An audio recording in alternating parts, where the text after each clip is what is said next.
next one is a second shifting property, and also this one is known as a second translation theorem. Second translation theorem.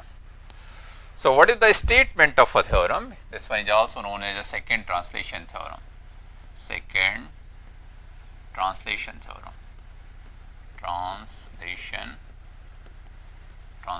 theorem. Translation theorem. Second translation theorem. Second translation theorem. Second shifting property, also known as a second shifting theorem. So what is the statement of a theorem? The statement of a theorem is what? If ft equal, if Laplace transform of a ft, Laplace transform of a ft equal fs, and a new function zt is defined like this one, f of t minus a if t is greater than a, t is greater than a, and 0 if t is less than a, t is less than a. Then what will happen? Then Laplace transform for this function zt, which is defined in term of a ft. Then Laplace transform for zt, Laplace transform for zt equal e to power minus as fs, e to power minus as fs. So this one is a what? This one is a Laplace transform of a gt. Laplace transform for gt, which is defined as f of t minus a. The value of the function is a f of t minus a if t is greater than a, and value of the zt is 0 if t is less than a. So how we prove this one? We prove this one using the definition of a what? Definition of a Laplace transform. Now by the definition of a Laplace transform,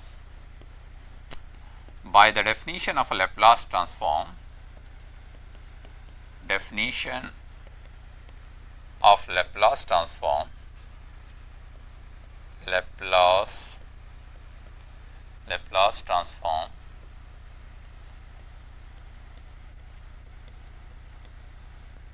Laplace transform for zt, Laplace transform for zt equal 0 to infinite, 0 to infinite e to power minus st zt dt. Now since gt is defined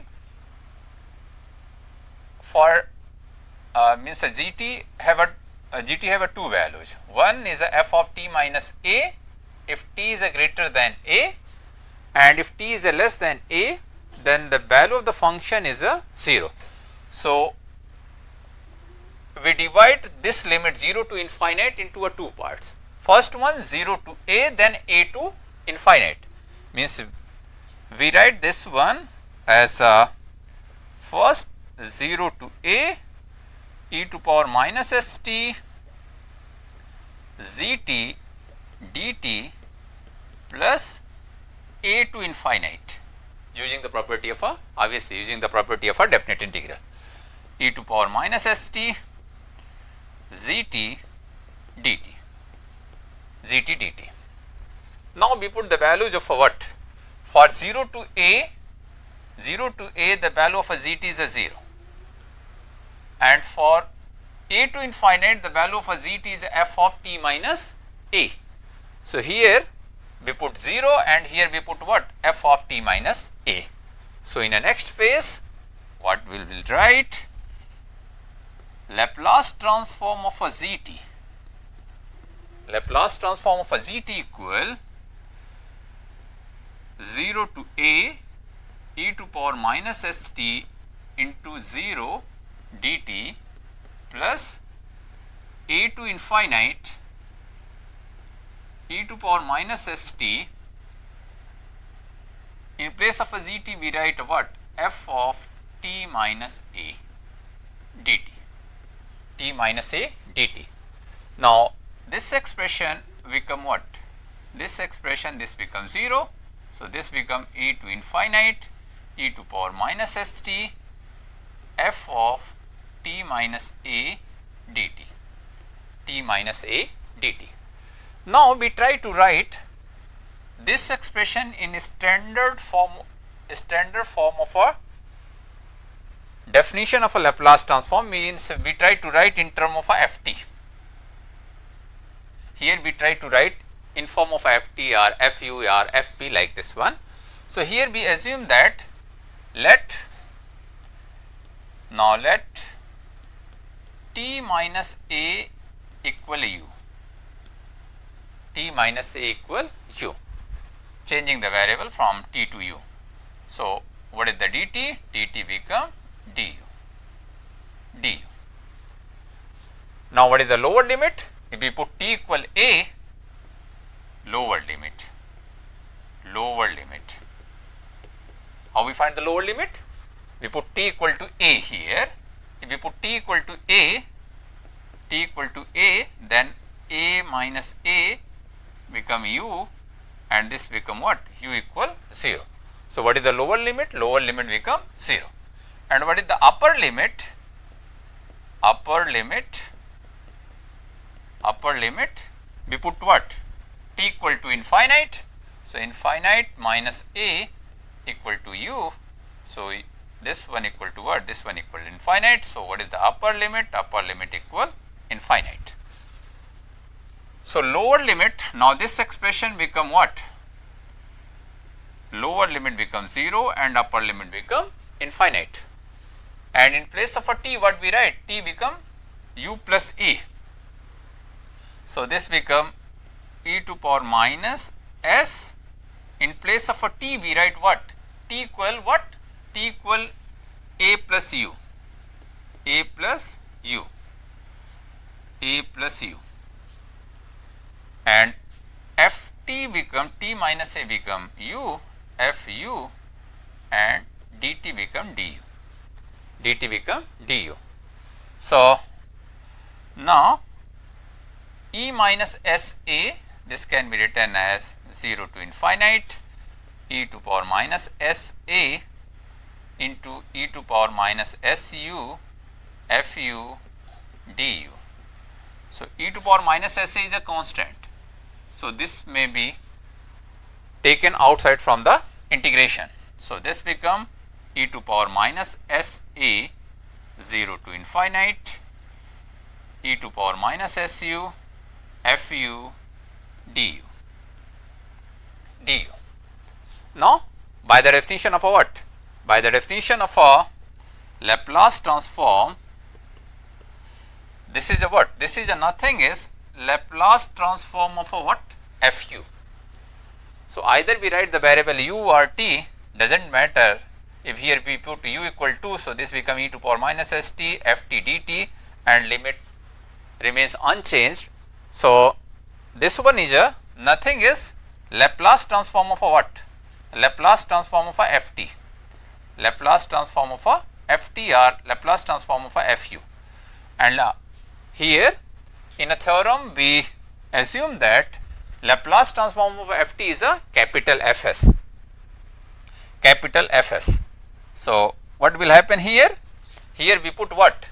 Here we put Fs. In place of a 0 to infinite e to power minus su fu du, we put a Fs. So this become what?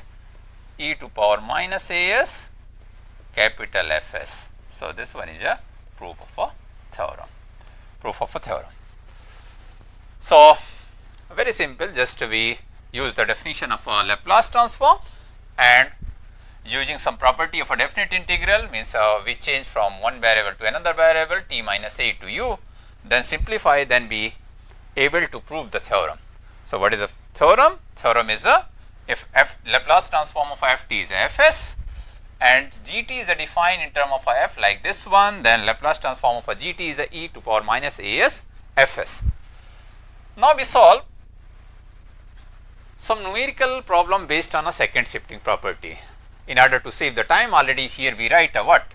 Here we write a problem. What is the first example or first problem? Find Laplace transform for gt, where gt equal e to power t minus a if t is a greater than a, 0 if t is a less than a. Second problem is a find the Laplace transform for gt, where gt equal sin t minus pi by 3 if t is a greater than pi by 3, 0 if t is a less than pi by 3.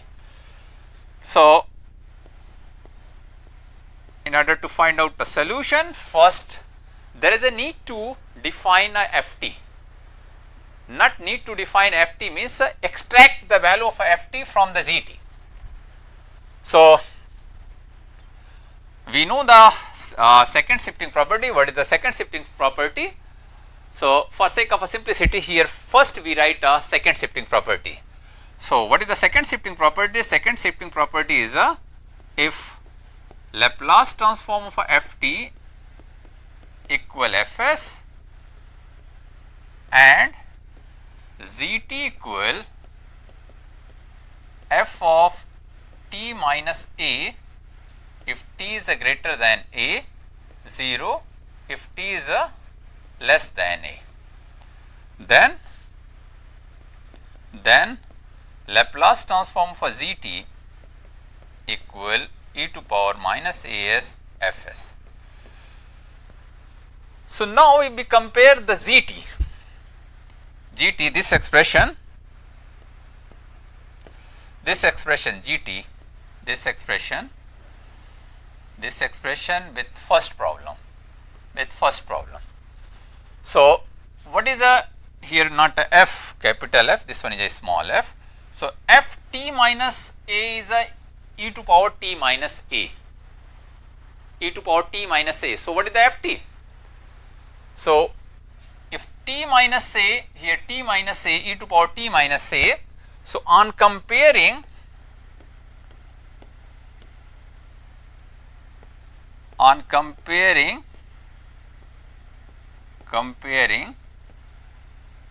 with second shifting property,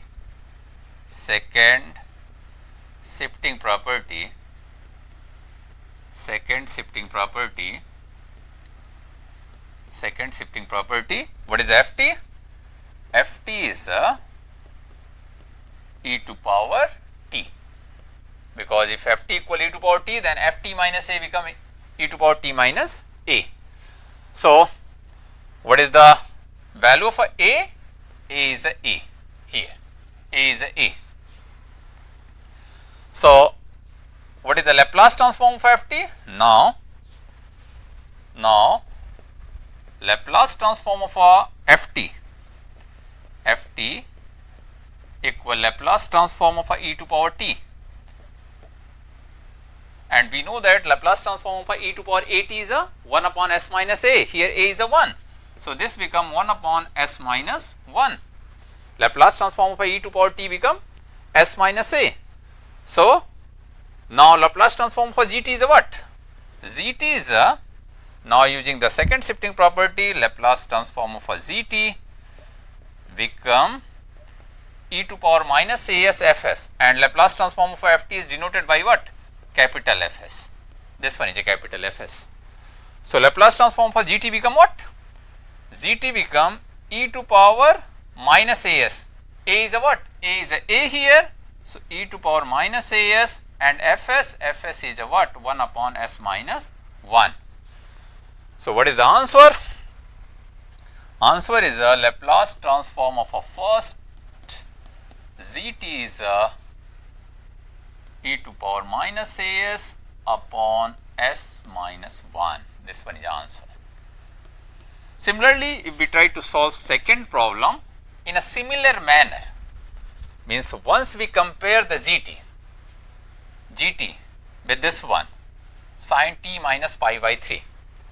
So, what is the ft? ft becomes sin t, and what is the a? A become pi by 3. ft becomes sin t and a become pi by 3. So, what will happen here? In a second one, on comparing Yeah, by comparing, if we write here, by comparing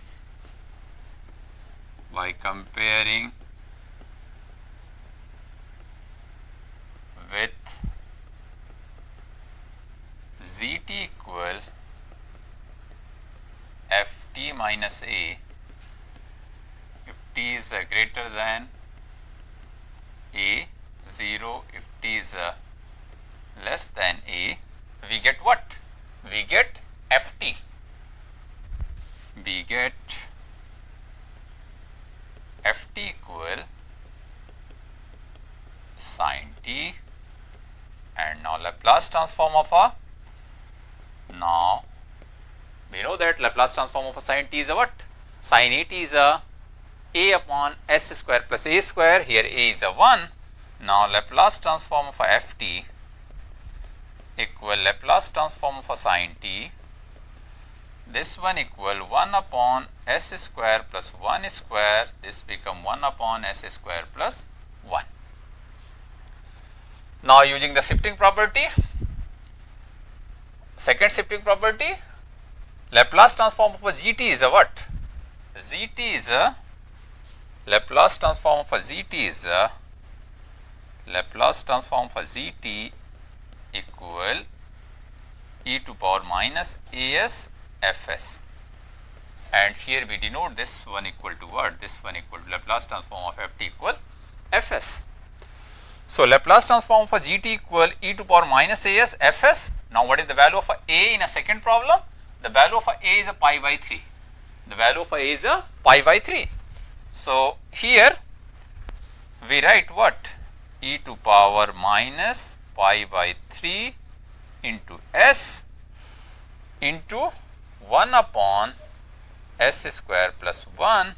So we may write e to power minus pi s by 3 divided by s square plus 1. This one is a answer. This one is a answer. So first, once we verify this result, so this one is a pi s by 3. So this one is a e to power minus pi s by 3 s square plus 1. Obviously there is a need to write s is a what? S is greater than 0. So how we solve the problem? Very simple, just we write a what? We write a zt in this form.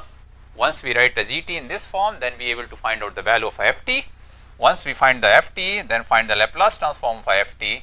Once we find the Laplace transform of ft, then Laplace transform of a gt equal e to power minus as fs, and Laplace transform of ft is denoted by the capital Fs. So Laplace transform for gt is a e to power minus as fs.